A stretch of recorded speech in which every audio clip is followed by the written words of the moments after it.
Anthony Bubalo is the research director at the Lowy Institute for International Policy. He joins me on the phone from Sydney. Anthony, if I could start by getting your thoughts on the pictures that we've been seeing of three hostages managing to escape from what seems to be the fire exit, the back exit of the Sydney cafe. We still don't know how many people are inside. Just give me your initial assessment of what might be going on here. Look, it's very, very hard to say. The police are being extremely cautious about information, as they must, given it's a very live situation. Lots of speculation about whether these three individuals escaped or were released.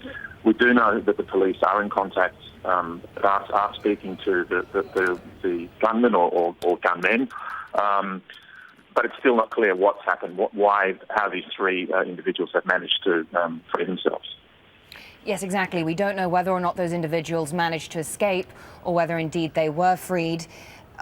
Police will no doubt be interviewing them, questioning them. What are they likely to, what sort of information will they want to extract from those that have managed to get out of the building?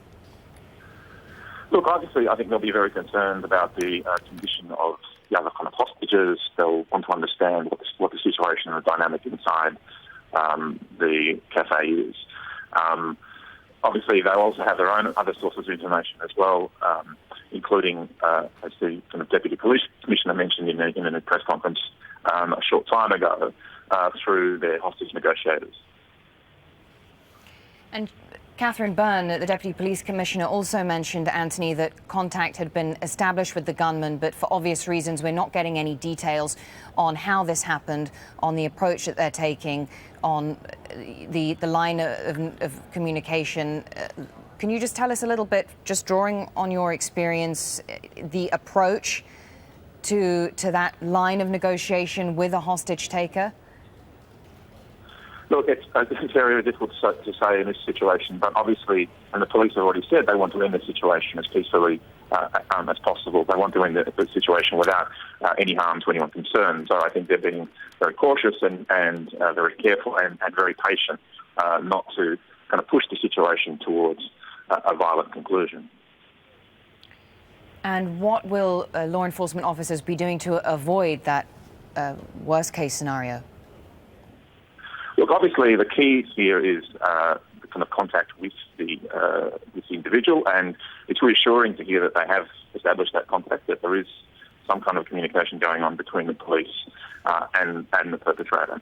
So in that regard, and the fact that at least as far as we know, no one has been injured, that has to be considered a positive. But it's obviously very, very difficult to comment on, given the kind of general lack of information we had about what's happening inside the cafe.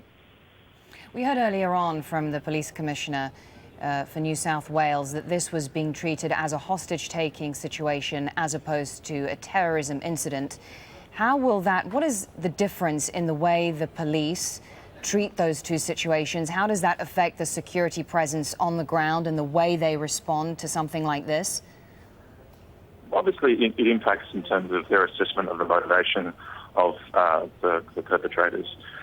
So they'll have to take that into consideration. Although I think, again, in both situations, if you're talking about a kind of a hostage situation, whether it's motivated by terrorism, whether it's motivated by anything else, their main concern will be to kind of defuse the situation and ensure that it ends peacefully. Anthony Bubalo, good to get your thoughts on this. Thanks very much.